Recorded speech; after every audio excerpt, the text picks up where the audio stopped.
Welcome back to Switch to Linux. We are doing another outdoor philosophy, and I am doing a live stream. Ha ha ha. Not really. Well, today we're going to talk about simplifying our eating. Simplifying our eating. This is a fascinating thing because there's a lot of different elements to this. There's a lot of things that we can say, and sometimes to one person's simplification is another person's complication, and you need to take that into mind. But we're going to talk just some basics, maybe some general basics, then maybe some specifics. But this topic here, you really got to dive into it for yourself and figure it out. So the first thing I think I'll say is simplifying your eating. Number one is if you reduce your portion sizes, you'll probably be better off, at least here in the West, because we eat way too much as it is. Even I'm thinking about, I made a very wonderful bacon chicken ranch wrap last night, and even that was too large. I'm just trying to think, how can I decrease the size of that? You know, do I need to cut the meat in half even further? I mean, what can I possibly do to cut things back even more? But some of simplicity is not to make overly complicated dishes. There's times that you need to do some overcomplicated things. And then we have to decide, is it overcomplicated, something that takes a long time to cook, but it's simple to do? Like, for example, chicken and rice. You know, I like making chicken and rice sometimes, and usually what I do is I'll just take some chicken wings or chicken breast, throw it in a little pan, and I'll kind of put it at an angle, put some rice down on the bottom side, throw some water in there. Excessively simple, takes literally like 2 minutes to prep this up to cook. Has to cook for about an hour in the oven. You know, you need to ask yourself that, but at the same time, that's something I could do, and then, hey, do something for an hour, come back, and dinner's ready. Simplifying your life kind of means figuring those things out. Maybe just have a side of fresh fruit instead of making some complicated side dish. And just figure out kind of these basics. Now, for me, though, simplification means to figure out what you're going to do in advance, at least roughly, and then figure out how you can take a day to do some prep cook. So I make a lot of either tacos, burritos, wraps, or flatbreads. I have one recipe that can be used to make all of those. In fact, it can also be used to make a calzone, a pizza wrap. I mean, literally so many different things you can do with this one recipe. And so what you can do, and the cool thing about it, is you can prep up a whole bunch of it at a time and leave it on the countertop or in the cabinet inside of a jar, and then just pull out the amount that you need anytime you need to make it. So here's how to make that recipe. Very simple. It makes a pita flatbread. You can add garlic powder and some seasons and cheese to make it a cheesy bread or things like that. You can use it to make breadsticks, literally. My basic size I use, which is good for one person, is half a cup of flour, 1/8 a teaspoon of salt, 1/8 a teaspoon of baking powder. Mix that together, add in 1.5 teaspoons of coconut oil, knead that together with your hand, add 3 tablespoons of water, and then knead it for about 5 minutes until you have a nice dough. With that, you can now cut it into thirds, make taco shells. You can roll it out and make a wrap. You can roll it out kind of half, you know, like kind of keep it about half a centimeter thick and cook that as a pita bread. You can roll it out a little bit more and do like a pizza crust. There are so many things you can do with this one recipe. And if you make a bunch of it at a time, it doesn't take any more time to make a batch of 10 of them as it does to make one of them. So make your batch of 10 of them, keep it in a jar or some type of other container, and then you just scoop half a cup out, 3 tablespoons of water, and you have it in 3 to 5 minutes. And that's simplification. So I'll do the same thing. I'll buy family sizes containers of chicken, and sometimes I buy the chicken in the bone, and sometimes I buy the chicken skinless and boneless. So if I want to make a wrap, I use my skinless and boneless. If I just want to bake up some chicken, I use the chicken in the bone. And the reason I do them both that way is, well, first I'll get the family size of either one because it's half of the cost, and then I'll bring it home, divvy up the container, and put it into just little plastic storage containers, which are extremely cheap and don't take up a whole lot of room, but you can fill your freezer full of a lot of these things. They stack nice in the freezer, so you can have a lot of things. And so what I'll do is get those. Now, the reason I buy sometimes in bone and sometimes not in bone is when I bake my chicken and have chicken in that format, you save the bones.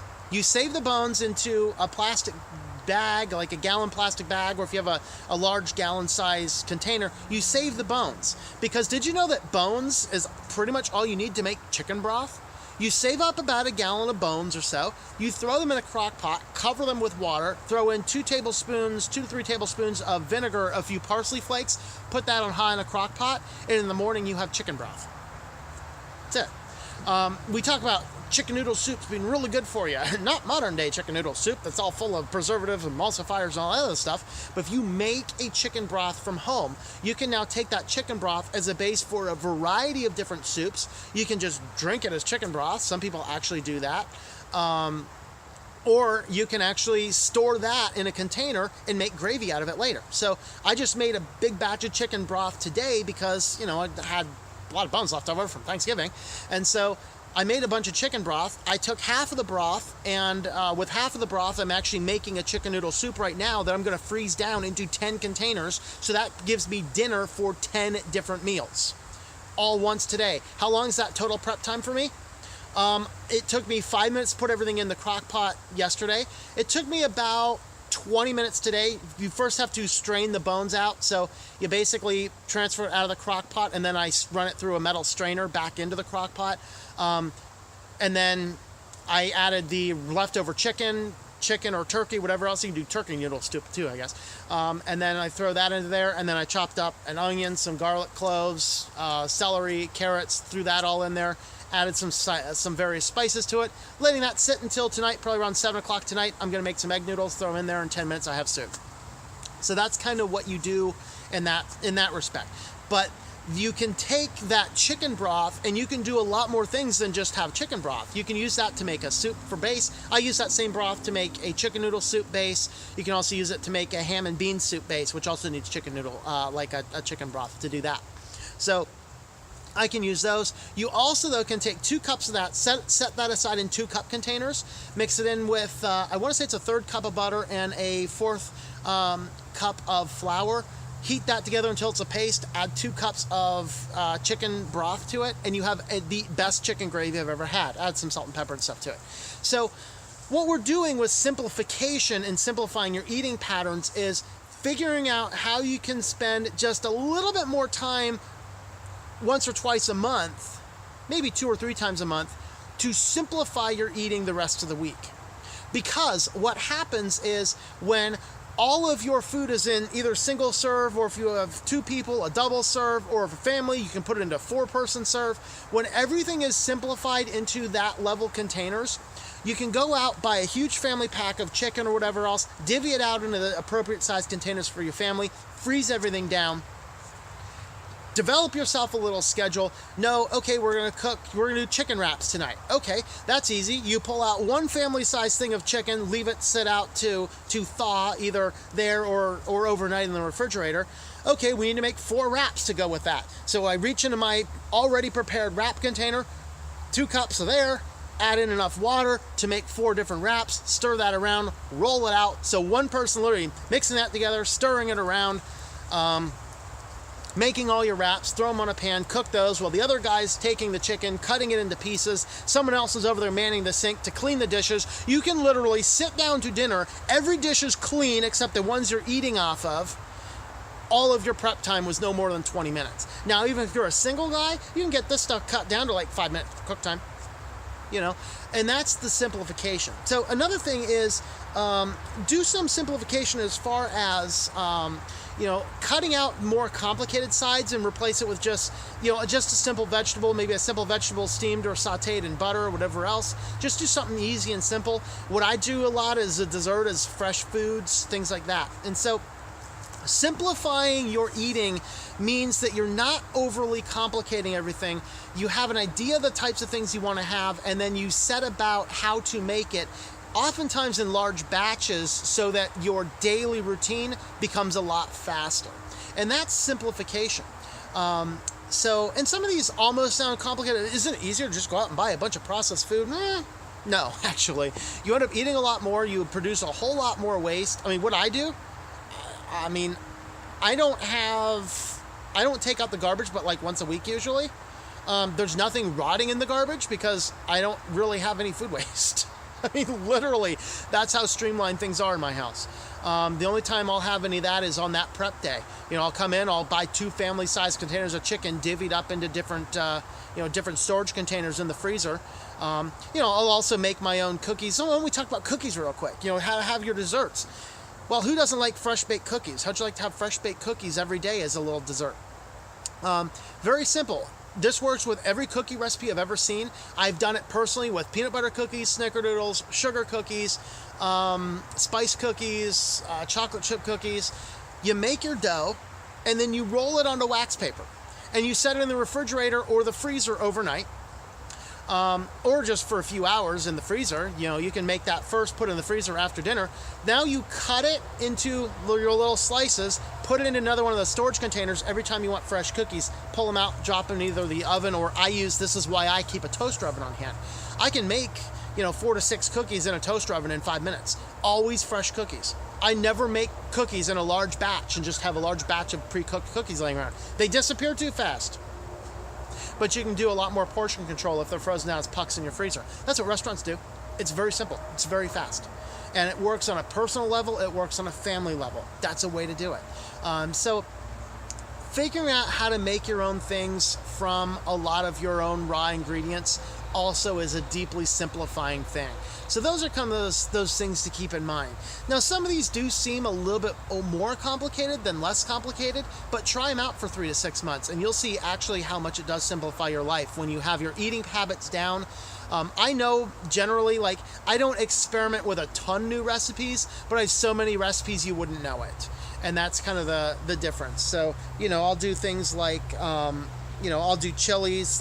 I'll try and have some type of soup in there. Now, the last soup I made was chicken noodle soup, so it's odd that I would make it the same, make chicken noodle soup twice, but the reality is I did that because I didn't have to buy anything else from the store. Everything I need to make chicken noodle soup I already had on hand. Otherwise, I would have gone with either a chili or a ham and bean. So when I'm running low in chicken noodle soup, I'm probably going to do a chili next week, or next month, rather. What I'm going to make for chicken noodle soup is going to last me for about a week, probably about a month, maybe about a month or so. I'll have 1 or 2 of them a week, maybe. It's just simplifying things in that manner. And then we probably should have done this one before we did the shopping simplification, because once you have this so simplified down, you know exactly what you're buying from the store, exactly where it is in the store, and you can be in and out of the store in just a few minutes. I go in, go through the fresh fruits, fresh vegetables. You walk the perimeter of the store. The stuff that's in the middle is usually poisonous. Just walk the perimeter of the store. Get your fresh fruits, your vegetables, grab your meats from over there, any dairies that you need over there, and then you're out. You don't need to stop by all the cereal-y type stuff. It's not good for you. It's not good for you. It produces a lot of waste. And really, I mean, if you're eating a lot of cereals and processed foods, you're eating more. If you eat the way I eat, you're down to 1 or 2 meals a day, and you're perfectly fine. Now, if you have younger kids, they need to eat a little bit more, obviously, but avoid the processed foods even with them. You want to avoid the processed foods. They're not healthy for you. They generate too much waste. You end up, although they're point for point slightly cheaper, you end up eating a whole lot more. So be careful of that. So that's what I want to say on simplifying your eating habits. So thank you for watching, and I hope that you enjoy switching to Linux.